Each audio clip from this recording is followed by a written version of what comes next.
Good morning बच्चों। पाठ 4 हिंदी व्याकरण आप लोग इसके पहले पढ़ चुके होंगे।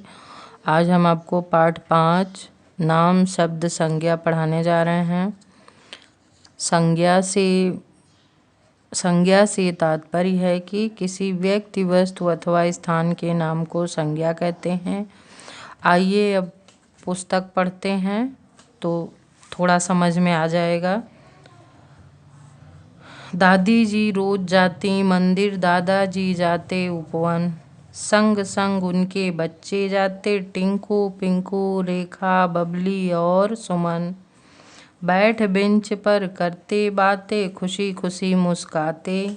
भले उन्हें आया बुढ़ापा फिर भी नहीं घबराते।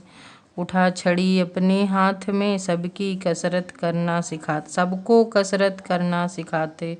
कविता में आए इन रंगीन शब्द नाम है। जैसे देखिए, जैसे दादी जी आया है, मंदिर, दादाजी, उपवन, बच्चे, टिंकू पिंकू रिंकू रेखा बबली सुमन, खुशी खुशी, बुढ़ापा, छड़ी, हाथ, कसरत, नाम। तो ये जितने हाथ, कसरत, यहाँ तक जो है ये शब्द ये सारे जो रेड कलर से बने हैं ये सब नाम हैं। जैसे व्यक्तियों के नाम में देखिए टिंकू पिंकू रेखा बबली सुमन। सामान्य प्राणी के नाम में देखिए जैसे दादाजी दादी जी बच्चे।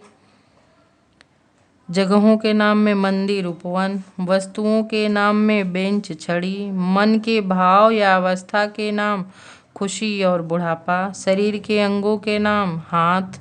शरीर की गतिविधि का नाम कसरत। ये सभी नाम संज्ञा शब्द हैं। इसके पहले देखिए हमने बताया भी है कि किसी व्यक्ति, वस्तु, स्थान, प्राणी या भाव के नाम को संज्ञा कहते हैं। अब बच्चों, संज्ञा के 3 भेद होते हैं: जातिवाचक संज्ञा, व्यक्तिवाचक और भाववाचक। आपकी पुस्तक में भी दिया है जातिवाचक, व्यक्तिवाचक और भाववाचक।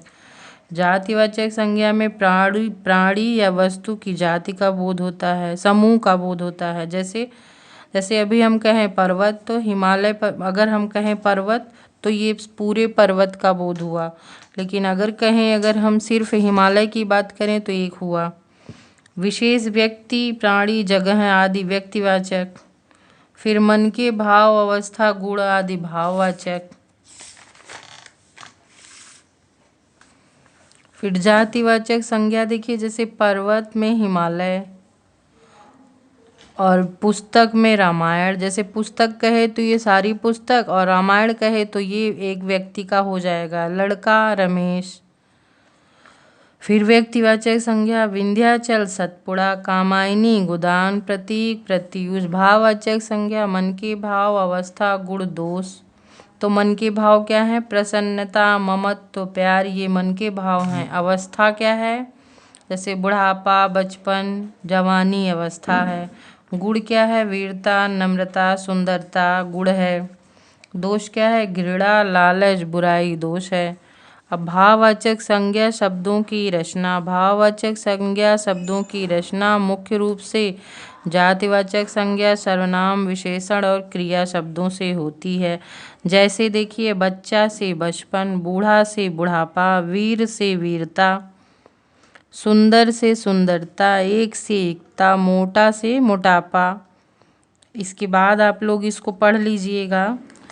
अब इसके बाद देखिए कि मैंने अभी तक जितना पढ़ा उसमें मेन क्या है, अभी तक मैंने क्या जाना। किसी व्यक्ति, वस्तु, स्थान अथवा प्राणी की या भाव का नाम संज्ञा कहलाता है। संज्ञा के 3 भेद हैं: व्यक्तिवाचक, जातिवाचक और भाववाचक। भाववाचक संज्ञा जातिवाचक संज्ञा सर्वनाम, विशेषण व क्रिया से बनती है। इसके बाद बच्चों एक बार आप लोग फिर इसको पढ़ लीजिएगा, फिर समझ में आ जाएगा। और उसके बाद इसे मैंने जिस तरह से लिखा है उसे लिख लीजिएगा, देख लीजिए एक बार। जैसे मैंने लिखा है, किसी पाठ 5 नाम शब्द संज्ञा, जैसे किसी व्यक्ति, वस्तु, स्थान, प्राणी या भाव के नाम को संज्ञा कहते हैं। व्यक्ति जैसे टिंकू पिंकू रेखा पूनम। वस्तु जैसे बेंच छड़ी मेज कुर्सी। स्थान मंदिर, उपवन, विद्यालय। प्राणी के नाम दादाजी, दादी जी, बच्चे। भाव के नाम खुशी, बुढ़ापा। अब संज्ञा के भेद इस प्रकार से आप लोग अपनी पुस्तक में लिख लीजिएगा। धन्यवाद।